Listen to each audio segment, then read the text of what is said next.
Today we preview the 2025 New York Mets with Jolly Olive of John Boy Media. You're listening to the Bucko Banter podcast, brought to you by the Just Baseball Media Network. Cue the music. Rockin' 101, she compliment my taste. Whiskey in my lemonade, cause I like the way it tastes. Best seats at the Pirates game, they let me run the base. Yeah, my time is like my money, cause I can't afford to waste. Wifey is a lawyer, take my date to my dates. Order steak by the plates, and in case after case, run my race at my pace, clear the grass of the snake. Welcome back to another team preview. Today we've got the New York Mets, and we are joined by Jolly Olive. Jolly, welcome on, man. Thank you, boys, for having me. Excited to talk Mets. Excited to be here. Just Baseball does some really good stuff. So, yeah.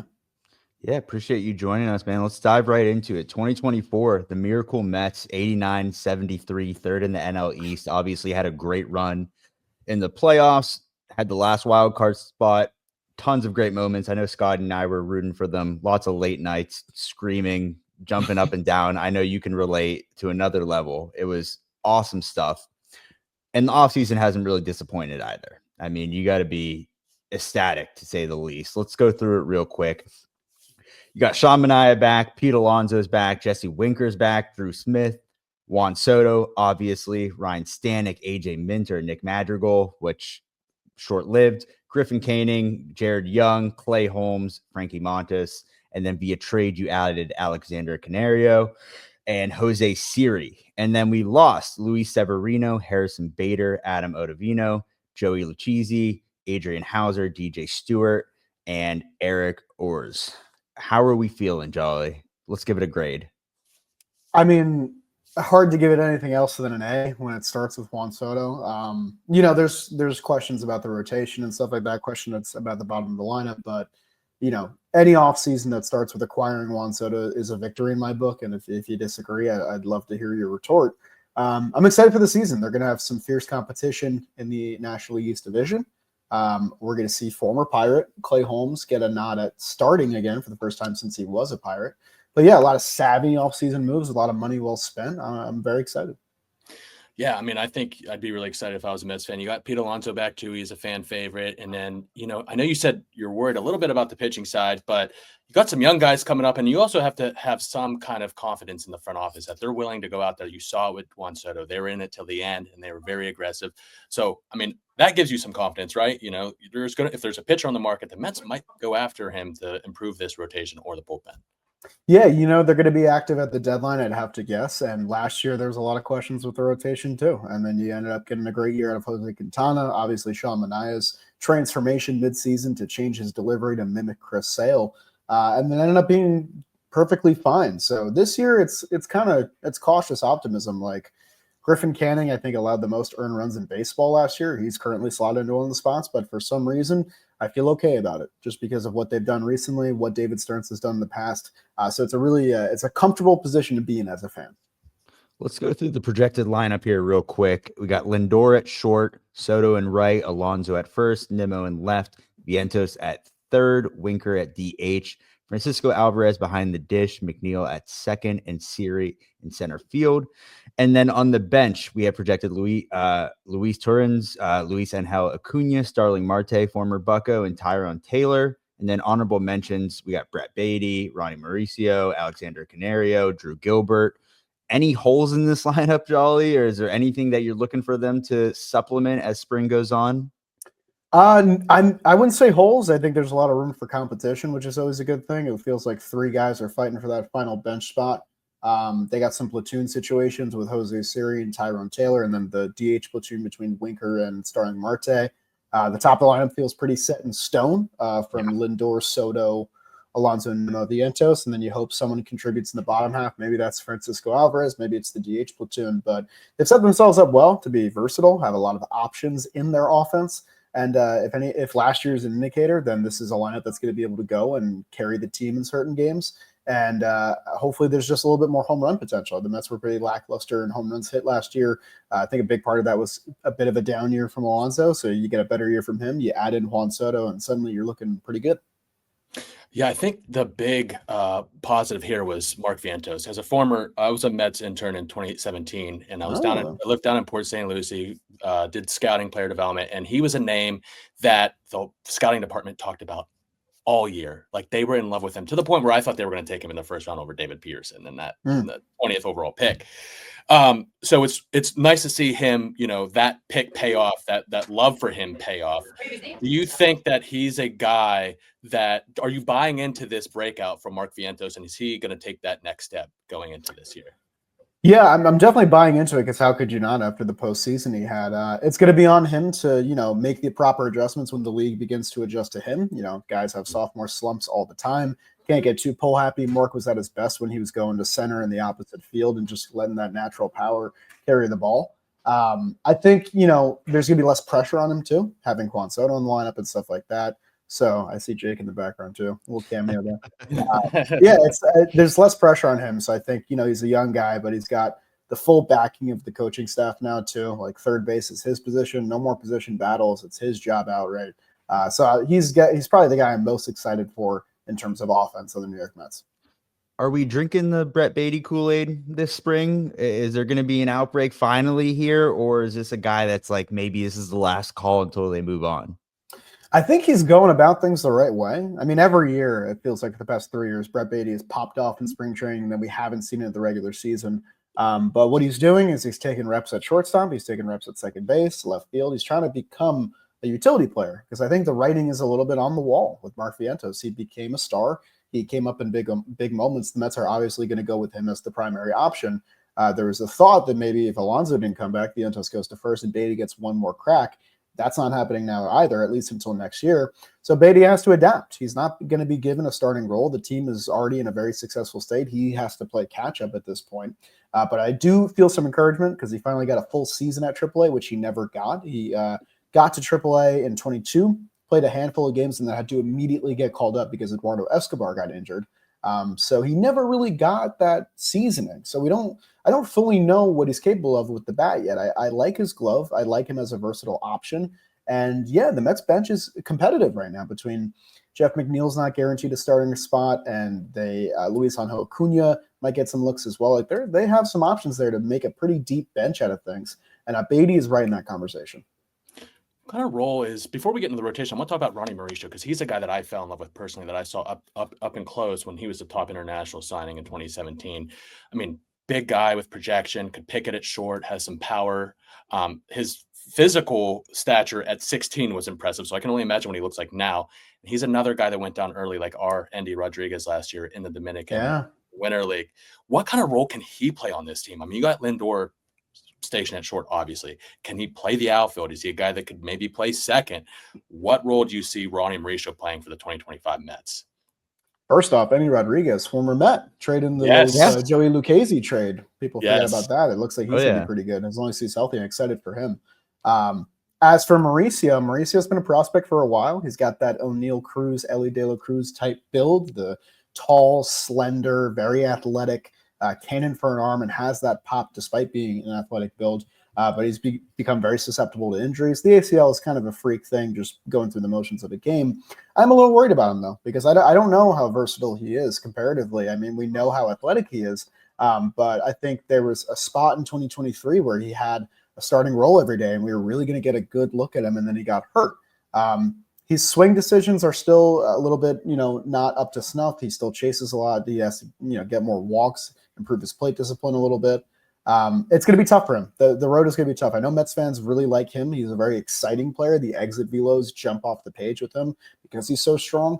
But the road to him getting everyday playing time is going to be tough because he's going to have to outplay Brett Baty, Jeff McNeil, Luis Angel Acuna to even just get a starting role at second base, which already isn't his natural position.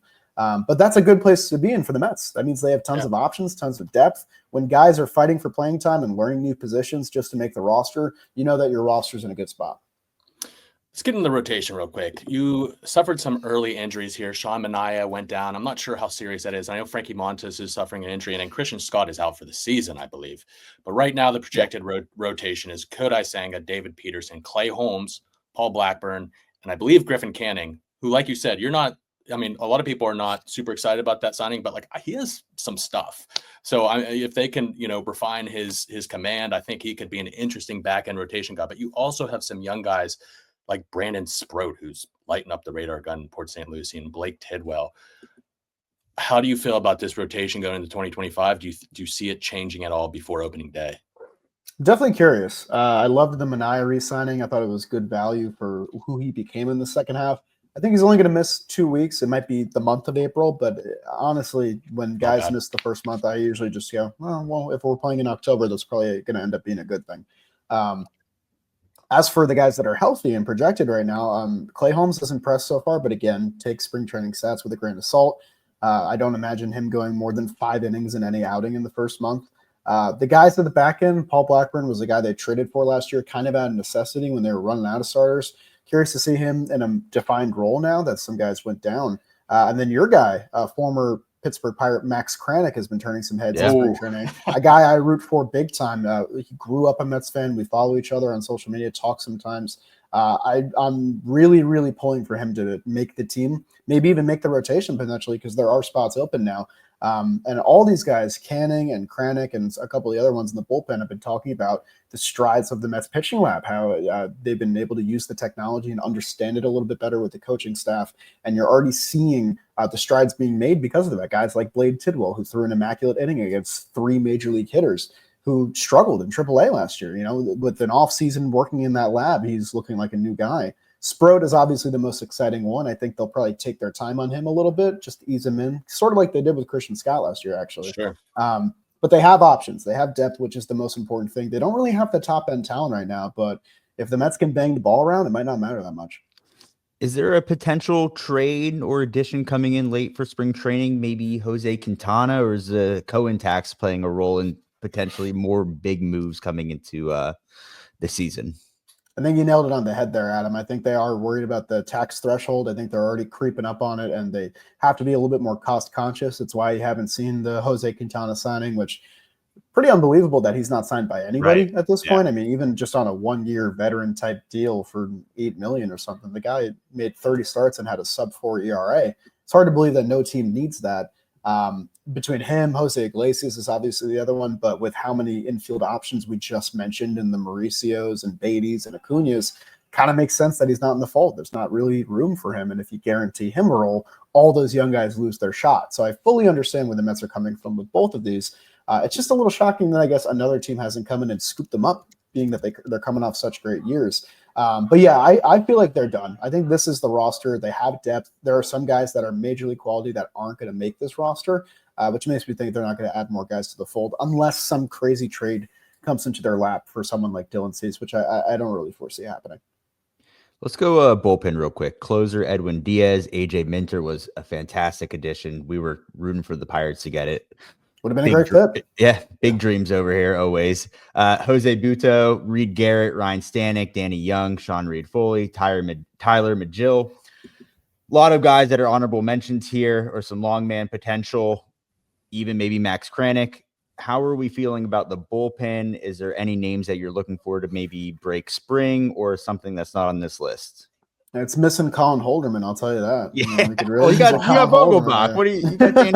And we got him back now. He's a yeah, I know. You guys won that trade fully. You got him back in the end. It's total BS. No, the bullpen's looking good. I mean, there was a big concern early in the year last year. They really found their form late in the season, and especially the playoffs. I think that, there's not going to be closer by committee on this team. Edwin Diaz is the closer of this team, and you hope that he just has a more consistent season this year rather than the ups and downs we saw last year and the very high highs and very low lows. And then you hope that everyone else can kind of find their footing in between. I think there's going to be competition for spots, because what we didn't really see last year was what David Stearns has come to be known for, and that's just kind of just pulling bullpen guys out of thin air. Hey, you got a slider with better movement than the rest of the league, but you can't do much else. Come to the Brewers, we'll fix you up, we'll get that fastball right, and we'll make you dominant. We didn't really see that last year. We saw some pet projects pan out, like Danny Young was a waiver claim from the Braves. He was pretty valuable up until the very end of the season, where he kind of had a downturn. Reed Garrett, career minor leaguer, DFA guy, came here age 31, turned in a great year for us. So you hope more of those stories come about, whether it's with the young guys who maybe aren't going to crack the rotation but still are going to make the roster, or guys that are, rehabbing from injuries like Drew Smith and stuff like that. You hope that you can get a unit of at least 7 guys where if any combination of them come in, you're not instantly holding your breath. Yeah, no, absolutely. I mean, I could even see them using Kranik if they want to bring him along slowly into like a long man role. I mean, you got Daniel Nunez, Tyler Zuber, Genesis Cabrera. Those are guys that have like big league experience at least. Yeah. So Yep. Chris Davinsky too, I think signed a minors deal or got a non-roster. So you got some options, you got some depth there. How about some prospects? Are there any prospects that you're really looking forward to this year? Maybe making a contribution on the big league club or just following throughout the minor league season? Yeah, I mean, the big one you guys mentioned before is Brandon Sproat. He's been turning heads in spring training. Obviously, he throws 99. He was a former first-round pick that the Mets actually drafted twice when they couldn't sign him the first time. And they're very excited about him. He's a fast riser through the minor leagues, got to AAA last year, and then hit a road bump. I think he just kind of ran out of gas towards the end. He's the big one that I think a lot of people are paying attention to.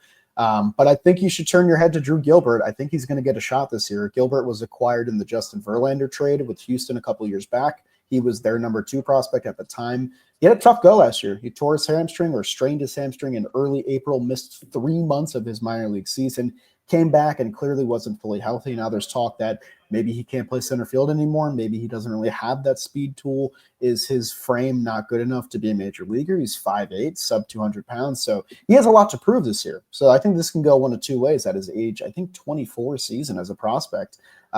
If a spot opens up in the outfield, say Jose Siri, really can't swing the bat, or someone gets hurt, or Starling Marte has become a full-on liability, that outfield spot is probably going to go to him. There's not as much outfield depth as there is infield depth on this team. So I'm really curious to see what he does with the opportunity when it's eventually presented to him, because you have to believe that someone's going to go down at some point throughout the course of a major league season. And I just hope that he can come up and prove some people wrong that are doubting him. Absolutely. What about a pick to click, Jolly? Somebody who's going to take this Mets team to the next level. I think my pick to click is Clay Holmes. I think that let's go. There was a lot of conversation. I know I'm on the Pirates podcast, so it feels like a layup. But truly, I mean, he's introduced. He now has a 6-pitch mix, which is pretty wild to think about, considering the 3 pitches he was coming off last year. He's now a 3 fastball guy as well.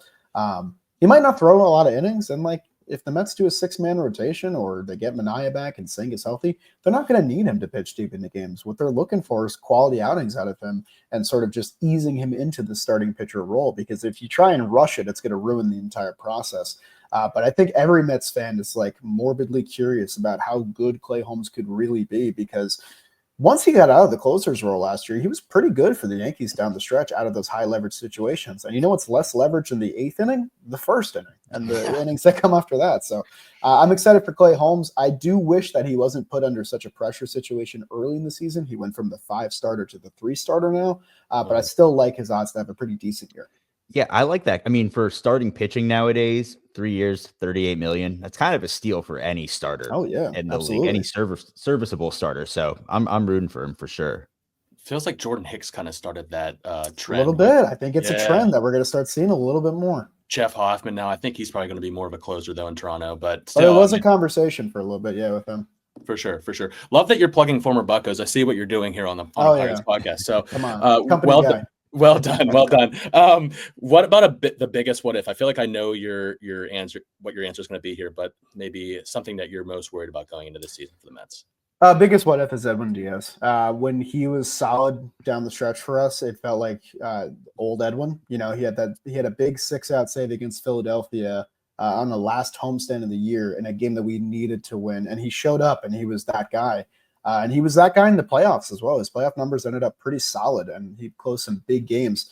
But the story of Edwin Diaz last year were his May blowups. The blown lead in Miami, him going down with injury, his first season back from the big injury. There was just a ton of question marks.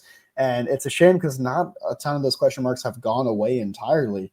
So I need Edwin Diaz to come out and not even necessarily be the guy he was in 2022 that earned him that record-setting contract, but just be more consistent, pitch the whole season, no IL stints, and be confident in himself. Don't lose your slider for weeks at a time. Don't feel like you have no control of the fastball. Be the guy that's getting paid more than any other closer in the game, because if he's able to do that, the rest of the bullpen will take suit. When he wasn't performing in May, all the bullpen roles became scattered and everyone started underperforming because of that. He's sort of like the head of the snake in the Mets bullpen. If he goes, the rest of the unit will go. Pretty sure he blew a save in Pittsburgh, and then we gave it right back with Chapman last year. Yes, in yes, he July. did. That was Yeah. one of the better Mets rallies of the year. It was, I think, Lindor got the 2-run single off Chapman. Yep. That was quite the rally. Adam and I just walked right out of the stadium when Yeah, it was- Yeah, I Chapman can't threw blame one. you. Yeah. I can't. the roller coaster ride that is. When he Golden came State. in, my confidence shot up because I don't think he's ever locked down a save against us, even when he was with Texas. Yeah, it's a coin toss. Honestly, you're Yeah. either gonna get 105 on the paint or a ball into the second deck. So it's just you got to take it. Jolly, we appreciate you. Before we let you go, let's get a 2025 prediction for the Mets. It could be record, end result for a specific player. What do you got? I got these guys at 90 wins. I got them in second place in the National League East. I do have the Braves still as top dog. If they're fully healthy, I think they're the best roster Yeah. in baseball potentially. And I think that Juan Soto's first year as a Met is a runner-up MVP finish, but I won't say who I think will win because it might be a video. All right, Ah, okay. Little teaser. Plug. Yeah, there you go. Nice. good stuff. And, Nice. well, speaking of that, where can everybody find you at? Yeah, so you can find me at @Jolly_Olive on Twitter and Instagram. My YouTube page, Jolly Olive. We do a video essay every Saturday. If you want more Mets talks, new episodes of Shea Station come out every Monday during the month. And if you like baseball trivia, go check out the JM Baseball channel. There's 4 trivia videos that go up every week, Monday through Thursday over there. Awesome. Appreciate you coming on, Jolly. We really love your content. And if you're ever in Pittsburgh, please let us know. I would love to drop by PNC and hang out with you boys. Thank you guys for having me. Awesome. Thanks, man. Best seats at the Pirates game, they let me run the base. Yeah, my time is like my money, cause I can't afford to waste. Wifey is a lawyer, take my date to my dates, or the steak by the plates and then